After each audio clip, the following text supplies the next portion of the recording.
វសាក៏លងទៅចូលដល់រដូវច្រូតកាត់ដំបូងខ្ញុំខំដើររកមើលអ្វីដែលអាចហូបបានរហូតដល់មន្ទីរធ្វើការរបស់កម្មាភិបាលខ្មែរក្រហមក៏ឃើញរទេះដឹកស្រូវមួយដែលដឹកស្រូវមកចាក់លើកម្រាលកន្ទេលនៅក្បែរនោះគ្រាប់ស្រូវខ្លះធ្លាក់កប់ក្នុងដីដែលមើលទៅហាក់ពុំមានឃើញមានគ្រាប់ស្រូវទេ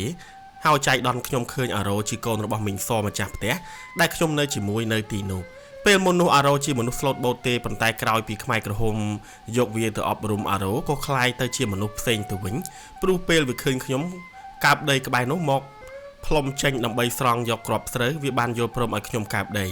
ប៉ុន្តែពេលខ្ញុំប្រមូលបានគ្រាប់ស្រូវប្រមាណ1ហៅប៉ាវអាវស្រាប់តែវាចោទខ្ញុំថាខ្មាំងលួចស្រូវរបស់អង្គការរួចក៏ចាប់ខ្ញុំយកទៅដាក់ទណ្ឌកម្មដោយឲ្យបែនស្រូវនៅក្នុងមន្ទីរនោះនៅពេលដែលកំពុងបែនស្រូវកូនអ្នកស្រុកម្នាក់ដែលពីពេលមុននោះតែងតែចង់ធ្វើបាបខ្ញុំផងក៏លេចឃើញខ្ញុំក៏លន់មកថាអូអាតួរួចវាដើរមកវាខ្ញុំធ្វើឲ្យខ្ញុំកិច្ចផងរងផងប៉ុន្តែវាខ្ញុំពុំត្រូវខ្ញុំគិតក្នុងចិត្តថាបើមិនបណ្ដោយឲ្យវាវាយត្រូវទេមុខជាខឹងខ្ញុំខ្លាំងជាមិនខានពេលនោះខ្ញុំក៏ងើយមុខឲ្យវាវាយប៉ុន្តែចៃដន្យអាក្រក់ដៃវាមកវាយត្រូវនឹងធ្មេញខ្ញុំចេញឈាមចំណែកវាក៏ឈឺដៃដែរវាខឹងខ្ញុំខ្លាំងណាស់រួចក៏ស្ទុះចេញទៅក្រៅហើយលឺសូរម៉ាស៊ីនរោឡើងធ្វើឲ្យខ្ញុំនឹកឃើញភ្លាមថាវាទៅបញ្ឆេះម៉ាស៊ីនភ្លើងដើម្បីឆក់ខ្ញុំភ្លាមនោះខ្ញុំក៏កិច្ចខ្លួនពេលមកដល់មាត់ទ្វារក្រៅក៏ជួបនឹងមីងម្នាក់ជាកូនចៅចិនដែលមកពីទីក្រុងភ្នំពេញដែរបានខាត់ខ្ញុំថាកិច្ចទៅបើគេចាប់បានគេនឹងយកទៅសម្លាប់ហើយខ្ញុំគិតភ្លាមថាបើទោះបីជាមិនកិច្ចក៏គង់តែយប់នោះក្រុមវានឹងយកខ្ញុំទៅវាចោលជាក់ជាមិនខានគុណបនទឹកដោះម្ដាយថ្លៃខ្ញុំក៏ចុះទៅក្នុងទឹកស្ទឹងដែលស្ថិតនៅខាងក្រោយមន្ទីរហើយខ្ញុំត្រាំក្នុងទឹកស្ទឹងក្រោមគុំព្រៃរហូតដល់ព្រលប់ទើបលូនតាមមាត់ស្ទឹងស្ទួងដើម្បីគេចចេញពីទីនោះពេលនោះខ្ញុំឮសំឡេងកងឆ្លបស្រែកថាបាត់ខ្មាំងម្នាក់ហើយវើយជួយរកគ្នាខ្ញុំភ័យខ្លាំងណាស់រួចក៏ខំសង្ងំក្នុងស្ទឹងមិនហ៊ានកម្រើកទេទោះបីជារងាញ័រញាក់យ៉ាងណាក៏ដោយនោះខ្ញុំឮសំឡេងកងឆ្លបជីសេះតាមរកខ្ញុំបន្ទាប់ពីកងឆ្លបចេញទៅផុតអស់ខ្ញុំបានរត់ទៅរកចៅស្រីពេលឃើញប្អូនផិតភ័យដូច្នេះគាត់ក៏រំលែកបបដែលកងចល័តចែកឲ្យមកខ្ញុំហូបខ្លះស្អែកឡើងទៅខ្ញុំលួចមកកងកុមារវិញអ្វីដែលធ្វើឲ្យខ្ញុំខ្លោចផ្សាក្នុងចិត្តទៀតនោះគឺបងស្រីទី3ឈ្មោះបងពៅដោយសារកាយសម្បទាមិនល្អសុខភាពមិនមាំទាំធ្វើឲ្យគាត់ឈឺបាក់កម្លាំងដើរមិនរួចថ្ងៃមួយខ្ញុំឃើញបងពៅលាក់លៀមនឹងយើងពេលម៉ាក់ឆ្លិចសួរទើបដឹងថាគាត់លោបចាប់បានជីងចក់មួយមូលក្នុងចង្កេះសម្ពុតបំរុងនឹងដុតហូបដោយសារគាត់ឃ្លានខ្លាំងពេកក្រោយមកទៀតបងពៅយកព្រាត់ស្បែកក្របីដែលពុំដឹងជាសល់ពីឆ្នាំណាមកដាក់ស្ងោរស៊ីប៉ុន្តែម៉ាក់ហាមឃាត់ព្រោះស្បែកក្របីនោះស្ងោរមិនផុយទេខ្ញុំដឹងថាបងខ្ញុំឃ្លានខ្លាំងណាស់ដល់រដូវច្រូតកាត់ទៅហើយបងពៅឈឺកាន់តែធ្ងន់ទៅពេលនោះម៉ាក់បានស្រូវមួយកំប៉ុងមកបុកនឹងត្បាល់ដើម្បីដាំបាយឲ្យកូនហូបប៉ុន្តែអាណាចារ្យបងពៅបានត្រឹមតែឃ្លានប៉ុណ្ណោះព្រោះពេលនោះគាត់ខ្សោយណាស់ទៅហើយបងពៅក៏ដណ្ដប់ភួយសងំដេកទៅរហូតព្រឹកឡើងពេលម៉ាក់ដាស់ឲ្យគាត់ក្រោកឡើងទើបដឹងថាកូនស្លាប់បាត់ទៅហើយក៏មិនដឹងថាស្លាប់ចាប់តាំងពីថ្មណាដែរព្រោះសាក់សពឡើងរឹងទៅហើយពេលនោះប្រធានភូមិបានហៅម៉ាក់ឲ្យទៅច្រូតស្រូវនៅវាលខាងក្រោយភូមិទោះបីម៉ាក់សុំយកកូនទៅកប់ក៏គេមិនយល់ព្រមដែរម៉ាក់ដើរបណ្ដាសម្លឹងមើលខ្មែរក្រហមសែងបងស្រីខ្ញុំយកទៅកប់បណ្ដាហើយគាត់ក៏ប្រាប់ឲ្យខ្ញុំទៅតាមមើលខ្មោចបងតែគេយកទៅកប់នៅឯណាខ្ញុំដើរតាមមើលខ្មែរក្រហមយកទៅកប់នៅក្រោយភូមិក្រោមដើមត្រសេកមួយដើម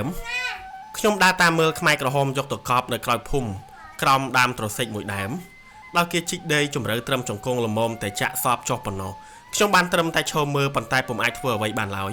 ទោះបីដឹងថារណ្ដៅនោះរែអាចឲ្យឆ្កែចចកកាយស៊ីក៏ដោយមួយថ្ងៃក្រោយមកខ្ញុំដើរកាត់ភ្នោបងស្រីខ្ញុំក៏ឃើញភ្នោឡើងប៉ោងនឹងធំក្លឹមជះមកក្រៅព្រោះកប់រាក់ពេកនៅទីទួលមួយក្រោយភូមិដែលពោពេញដោយរណ្ដៅកប់សពត្រូវឆ្កែចចកក៏កាយយកសពហែកស៊ីទាញចេញមកក្រៅដោយសារតែខ្មែរក្រហមមកកប់សពរាក់ពេកនៅពេលនឹកឃើញរឿងនេះឡើងខ្ញុំនឹកអាណិតអាសូរដល់បងពៅខ្លាំងណាស់ដោយសារស្រែកឃ្លានខ្លាំងពេកខ្ញុំដើរគ្រប់ទីកន្លែងដើម្បីរកអ្វីដែលអាចស៊ីបានទោះយប់ថ្មណាក៏ដោយខ្ញុំដើរកាត់ទីទួលកប់ខ្មោចពេលយប់តែម្នាក់ឯងតែខ្ញុំហាក់ដូចជាពុំមានអារម្មណ៍ខ្លាចខ្មោចឡើយថ្ងៃមួយម៉ោងប្រហែលជា9យប់ទៅហើយខ្ញុំដើរកាត់វាលស្រែរួចឆ្លងកាត់ទួលដើមពោដែលឆ្លប់ខ្មែរក្រហមទើបយកខ្មោចទៅកប់ថ្មីដើម្បីឆ្លងមកក្រោយភូមិស្រាប់តែចិត្តមកដល់ភូមិខ្ញុំឃើញឆ្មាមួយពណ៌សធំប៉ុនឆ្កែកម្ពស់ត្រឹមភ្លើមនុស្សចាស់រត់កាត់មកខ្ញុំចូលទៅក្រោមដើមក្រសាំងរួចស្រែកម៉ែវយ៉ាងខ្លាំងហើយក៏បាត់ស្រមោលនៅក្រោមដើមក្រសាំងនោះទៅ ខ្ញុំចេះតែដើរមកទៀតមកដល់កម្មចន្ទដើរមកផ្ទះខ្ញុំហាក់ដូចជាមានអារម្មណ៍ព្រឺសម្បុររួចគិតក្នុងចិត្តថាក្នុងភូមិនេះពុំដែលឃើញមានឆ្មាអ្នកស្រុកណាទេព្រោះតាមដឹងត្រូវប្រជាជនចាប់ស៊ីអស់ហើយប្រសិនបើជាឆ្មាមែនហ្នឹងក៏ពុំមានប៉ុនឆ្កែដែរហើយក៏ពុំមានឆ្មាណាសម្បោសអញ្ចឹងដែរពេលនេះខ្ញុំក៏ចាប់ផ្ដើមភ័យញ័ររួចស្ទុះឡើងកម្មចន្ទដើររត់ទៅរកម៉ាក់ហើយឃ្លុំភួយយ៉ាងចិត្តសង្ងំដេកទៅស្អែកឡើងទៅខ្ញុំនឹកឃើញថាពិតជាខ្មោចតាពោលងខ្ញុំហើយព្រោះឯកាលពីប្រហែលខែមុននេះតាពោត្រូវឆ្លប់ខ្មែរក្រហមយកទៅដុតនៅក្រោមដើមក្រសាំងនោះជីវិតខ្ញុំចេះតែទៅមុខយ៉ាងលំបាកពេលល្ងាចថ្ងៃមួយខ្ញុំពុំបានទៅកងកុមារទេខ្ញុំបានយកកូនធុងមួយទៅវាលស្រែរកបាកត្រីពេលនោះខ្ញុំក៏បានប្រទះឃើញថ្លុកស្រែមួយមានត្រីច្រើនក៏ចោះទៅចាប់បានកូនត្រីនិងកំពឹសច្រើនណាស់ខ្ញុំត្រេកអរខ្លាំងណាស់រួចក៏ប្រញាប់ត្រឡប់មកផ្ទះវិញម៉ោងប្រហែលជា5ល្ងាចទៅហើយម៉ាក់ដាក់បបរជាមួយនឹងកូនត្រីនិងកំពឹសដែលខ្ញុំចាប់បានខ្ញុំឃ្លានខ្លាំងណាស់ដឹកថានឹងបានឆ្ងាញ់ម្ដងមាត់ហើយព្រោះមួយឆ្នាំហើយដែលពុំបានមានរសជាតិត្រីស្រស់បែបនេះហូបទេពេលបបរឆ្អិនម៉ាក់លើកមកដាក់លើរនាបរួចយកចានដួសចែកឲ្យកូនខ្ញុំពុំចាំពេលនោះមានអាណានៅជាមួយខ្លះទេហើយខ្ញុំក៏យកស្លាបព្រាដួសបបរមកផ្លុំបំរុងនឹងដាក់ចូលទៅក្នុងមាត់ទៅហើយស្រាប់តែមានក្មេងៗពី3នាក់មកដល់មុខផ្ទះស្រែកហៅខ្ញុំឲ្យចុះទៅក្រោមពេលចុះមកដល់ដីស្រាប់តែវាវត្តខ្ញុំជាមួយនឹងខ្សែតីសម្រាប់វាយគូនិងទាត់ធាក់ខ្ញុំនៅនឹងមុខម្ដាយខ្ញុំរួចហើយវាអូសខ្ញុំយកទៅចងស្លាប់សេកនៅពីមុខចន្ទល់រទេះគោនៅខាងមុខរទេះនោះក៏មានកូនរបស់ប្រជាជនថ្មីពី3នាក់ទៀតដែលក្មេងមូលដ្ឋានទាំងនោះចាប់យកមកពីភូមិផ្សេងគ្នាក្មេងៗមូលដ្ឋានទាំងនោះវាខ្ញុំឲ្យរត់ពីមុខរទេះគោក្មេងៗមូលដ្ឋានទាំងនោះវាខ្ញុំឲ្យរត់ពីមុខរទេះគោខ្ញុំមិនដឹងថាពេលនោះនៅក្នុងចិត្តម្ដាយខ្ញុំខ្លោចផ្សាយ៉ាងណានោះទេពេលគាត់ឃើញកូនត្រូវគេវាយទាត់ធាក់ធ្វើបាបនៅនឹងមុខគាត់ហើយគាត់ពុំអាចជួយបានអ្វីនោះមកដល់កន្លែងកងកុមារក្មេងៗទាំងនោះស្រ័យយើងចេញពីចំណងហើយវាឲ្យយើង3នាក់វាយគ្នាបានអាណាឈ្នះនឹងបានរួចខ្លួនខ្ញុំខិតខំប្រមូលកម្លាំងដើម្បីតស៊ូជាមួយនឹងក្មេងរងគ្រោះ2នាក់ទៀតហើយទីបំផុតខ្ញុំបានផ្ដួលក្មេង2នាក់នោះឲ្យចុះចាញ់ទាំងអស់តាមពិតក្មេងមូលដ្ឋានទាំងនោះចង់ធ្វើបាបខ្ញុំជាងគេព្រោះខ្ញុំល្បីតាំងពីមកដល់ភូមិនេះដំបូងម្លេះមិនដូចអ្វីដែលក្រុមវាបានប្រាប់ខ្ញុំទេព្រោះនៅពេលដែលខ្ញុំផ្ដួលក្មេង2នាក់នោះរួចហើយស្រាប់តែក្រុមវានឹងនាំគ្នាមកឈរជារង្វង់ហើយលោតធាក់ខ្ញុំពីម្ខាងទៅម្ខាងដោយពេលនោះមានមេកងវាម្នាក់អង្គុយសើចយ៉ាងសប្បាយខ្ញុំឈឺចុកចាប់យ៉ាងខ្លាំងណាស់ព្រោះក្រុមវាទាត់ធាក់តាមអំពើចិត្តរួចហើយវាយកខ្ជូងមកប៉ាតលៀបមកខ្ញុំថែមទៀតរហូតតតែម៉ាក់មកសំពះអង្វរវាទើបវាលែងធ្វើបាបខ្ញុំយើងរស់នៅវេទនាខ្លោចផ្សាខ្លាំងណាស់ម្នាក់ស្គមសតែស្បែកដណ្ដប់ឆ្អឹងខ្លះក៏ហាមមុខហាមមាត់ដៃជើងបាក់កម្លាំងស្លាប់ជារៀងរាល់ថ្ងៃ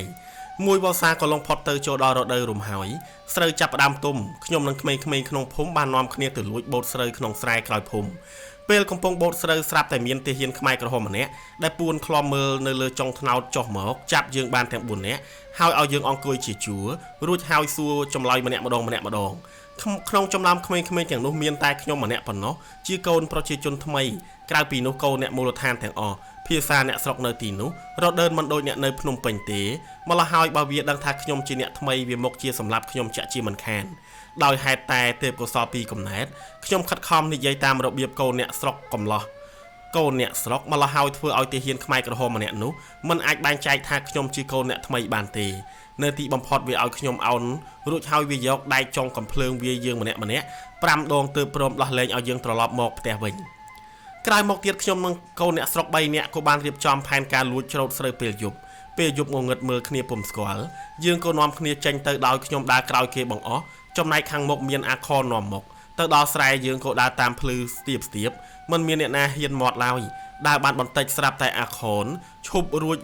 រាដៃមកក្រោយធ្វើជាសញ្ញាឲ្យឈប់ដោយនាំគ្នាក្រាបចុះទៅគៀនភ្លឺស្រែដើម្បីរងចាំស្ដាប់មនុស្សមួយសន្ទុះក្រោយមកខ្ញុំបានឮសំឡេងមនុស្សប្រុស2នាក់ជជែកគ្នានោះគឺជាទាហានខ្មែរក្រហមដែលទើបតែបញ្ជូនមកថ្មីពេលក្រុមវាដើរមកដល់កន្លែងយើងក្រាបស្រាប់តែវាជន់ចំកណ្ដៀវរបស់អាអៀបដែលវាភ្លេចយកទៅចេញពីស្រែទាហានម្នាក់នោះក៏លន់មាត់ថាជន់ដែកអ្វីរួចហើយក៏ឈ្ងោកមើលការ៉ុងពណ៌សដែលខ្ញុំយកទៅដាក់ស្រូវរួចហើយស្រែកបន្តទៀតថាស្អីគេប៉ុន្តែសំណាងល្អវាមើលវាមិនឃើញមនុស្សហើយទាហានទាំងនោះក៏ដើរហួសទៅយើងម្នាក់ប្រឡឹងចុងសក់ព្រោះនឹកថាបើវាចាប់បានមកជាយើងយកយើងទៅសម្លាប់ចោលចាក់ជាមិនខានឡើយ ខ្ញុំជឿជាក់ទៅលើព្រេងសំណាងរបស់ខ្ញុំតាមពិតជីវិតខ្ញុំត្រូវអស់ច្រើនលើកច្រើនសារមកហើយព្រោះបើសិនជាក្រុមវាចុចពិលមើលតែបន្តិចនោះពួកយើងមកជាស្លាប់យើងក្រាបនៅជាប់នឹងភ្លឺស្រែហើយវាដើរជន់លើកណ្ដៀវនឹងឈ្ងោកមើលការ៉ុងប៉សប៉ុន្តែមើលមិនឃើញមនុស្សក្រាបដង្ហែគ្នានោះទេក្នុងឆ្នាំនោះអ្នកមូលដ្ឋានពុំសូវធ្វើបាបអ្នកថ្មីទេព្រោះមានការផ្លាស់ប្ដូរអ្នកគ្រប់គ្រងចាស់ដោយយកទាហានមកពីខេត្តផ្សេងនៅតំបន់នេះវិញចំណែកអ្នកចាស់មួយចំនួនក៏ត្រូវគេសម្លាប់ដោយចោទថាចូលដៃនឹងពួកខ្មាំងក្រោយមកខ្ញុំត្រូវប្រធានភូមិបញ្ជូនឲ្យទៅខ្វៀលក្របីនិងជួយបានស្រូវនៅស្រែក្រោមពេលនោះយើងហាក់ដូចជាមានអារម្មណ៍ជាស្ថានភាពស្រុកទេមានសភាពប្រែប្រួលព្រោះអ្នកមូលដ្ឋានចេះតែខ្សឹបខ្សៀវគ្នាពីការផ្លាស់ប្ដូរមិនយូរប៉ុន្មានខ្ញុំបានឮស្នូរគ្រាប់កំភ្លើងធំក្ដុងពីចម្ងាយធ្វើឲ្យម្នាក់មានសេចក្តីត្រេកអរខ្លាំងណាស់ប៉ុន្តែពុំមាននរណាម្នាក់ហ៊ានមាត់កអ្វីឡើយប៉ុន្មានថ្ងៃក្រោយមកស្រាប់តែប្រជាជននាំគ្នាឡើងពីស្រែមកកាន់រោងស្នាក់នៅរួចនាំគ្នារៀបចំអីវ៉ាន់ត្រឡប់ទៅភូមិវិញពេលនោះខ្ញុំមិនយល់ពីហេតុការណ៍នឹងរឿងប្រទេសជាតិអ្វីទេដោយខ្ញុំចេះតែដើរតាមចាស់ហើយពេលនោះខ្ញុំមានមេក្របីមួយក្បាលដែលអង្គការឲ្យមើលថែខ្ញុំក៏ជិះលើខ្នងក្របីត្រឡប់មកភូមិវិញដែរពេលនោះថ្ងៃជ្រេទៅហើយយើងត្រូវធ្វើដំណើរទាំងយប់ហើយដោយអស់កម្លាំងនឹងហែវហត់ខ្លាំងខ្ញុំក្រាបដេកនៅលើខ្នងក្របីមួយយប់ទើបភ្លឺទើបបានមកដល់ភូមិវិញតាមពិតខ្ញុំមានសំណាងជាងអ្នកដទៃព្រោះបានជិះក្របីមកដល់ភូមិមកដល់ផ្ទះពេលខ្ញុំឃើញម្ដាយខ្ញុំបានរៀបចំបងវិចអង្គសម្រាប់ហូបតាមផ្លូវខ្ញុំរើសបានកង់ម៉ូតូ2រួចហើយក៏រៀបចំធ្វើរទេះសម្រាប់ដាក់អីវ៉ាន់អូសត្រឡប់ទៅភូមិកំណើតគាត់វិញម្ដាយខ្ញុំនិងកូន4នាក់ដែលមានបងស្រី2នាក់និងខ្ញុំនិងប្អូនប្រុសអញបានរៀបចំរទេះឈើពេលនោះដោយសារម្ដាយខ្ញុំជាកូនអ្នកចំការម្ល៉េះហើយគាត់មានទេពកោសល្យក្នុងការងារមួយចំនួនដែលមនុស្សប្រុសធ្វើបានខ្ញុំនឹងម៉ាក់យកឈើនឹងខ្នងកង់រួចដំឡើងជារទេះដាក់ស្រូវអង្គខ្លះទុកសម្រាប់ហូបតាមផ្លូវយើងចេញដំណើរភ្លាមព្រោះមិនចង់ឃើញភូមិនេះទៀតទេយើងធ្វើដំណើរតាំងពីពេលព្រឹកព្រលឹមរហូតពេលល្ងាចទើបយើងឈប់សម្រាកនិងដាំបាយហូបយើងដើរអស់រយៈពេល15ថ្ងៃទើបដល់កំពង់ធំខ្ញុំមានការសោកស្ដាយចំពោះកំហុសខ្លះដែលខ្ញុំបានធ្វើចំពោះម៉ាក់ក្នុងពេលធ្វើដំណើរព្រោះពេលខ្ញុំខឹងនឹងម៉ាក់ម្ដងខ្ញុំបានយកដែកផ្លូវរទេះទៅជាមួយដើម្បីកុំឲ្យគាត់ធ្វើដំណើរទៅមុខតាមពិតទៅចរិតក្មេងពុំមានការគិតគូរអ្វីខុសអ្វីត្រូវហើយធ្វើតាមតែចិត្តនឹកឃើញតែប៉ុណ្ណោះមកដល់ក្រុងកំពង់ធំយើងត្រូវសម្រាកនៅទីនោះជាច្រើនយប់ទៀតដើម្បីរងចាំរថយន្តរបស់កងទ័ពវៀតណាមដឹកជញ្ជូនត្រឡប់ទៅខេត្តកំពង់ចាមវិញយើងបានឡើងឡានរួចមកចុះនៅក្រុងកំពង់ចាមអស់រយៈពេល6ឆ្នាំទើបខ្ញុំបានមកឃើញផ្ទះដែលខ្ញុំបានកើតនិងរស់នៅពីតូចកន្លងមកដោយខ្មែរក្រហមគាស់យកក្តារឈើអស់រលីងនៅសល់តែគ្រោងផ្ទះតែប៉ុណ្ណោះម្ដាយខ្ញុំពុំដឹងជាមានអារម្មណ៍បែបណាទេនៅពេលដែលបាត់បង់ជីវិតប៉ាខ្ញុំនិងបងស្រីហើយបាត់ផ្ទះដែលគាត់ខំសន្សំលុយកាក់ទម្រាំបានទិញយើងត្រូវដេកនៅក្រោមសម្យ៉ាផ្ទះខ្លួនឯងម្ដាយខ្ញុំមិនដឹងគិតយ៉ាងដូចម្ដេចទេណាមួយកូននៅតូចចំណែកប្អូនចំណែកខ្លួនជាស្ត្រីមេម៉ាយម៉ាក់ក៏សម្រេចចិត្តថាត្រឡប់ទៅផ្ទះកងសន់ចាំគិតតទៅទៀតនៅពេលនោះស្រាប់តែឮដំណឹងមកថាមនុស្សទាំងអស់ដែលនៅក្នុងផ្ទះកងសន់ត្រូវគេសម្លាប់អស់រលីងម្ដាយខ្ញុំមិនជឿព័ត៌មាននេះទេតែគាត់តក់ស្លុតក្នុងចិត្តខ្លាំងណាស់ខ្ញុំមិនដឹងថាក្នុងចិត្តគាត់នឹងឈឺចាប់ប៉ុណ្ណាទេនៅពេលដែលព្រាត់ប្រាសគ្រួសារស្ទើរតែអស់ទៅហើយនោះពេលនោះខ្ញុំមិនចាំថាត្រូវធ្វើដំណើរអស់ប្រហែលថ្ងៃទើបមកដល់ផ្ទះកងសន់ទេ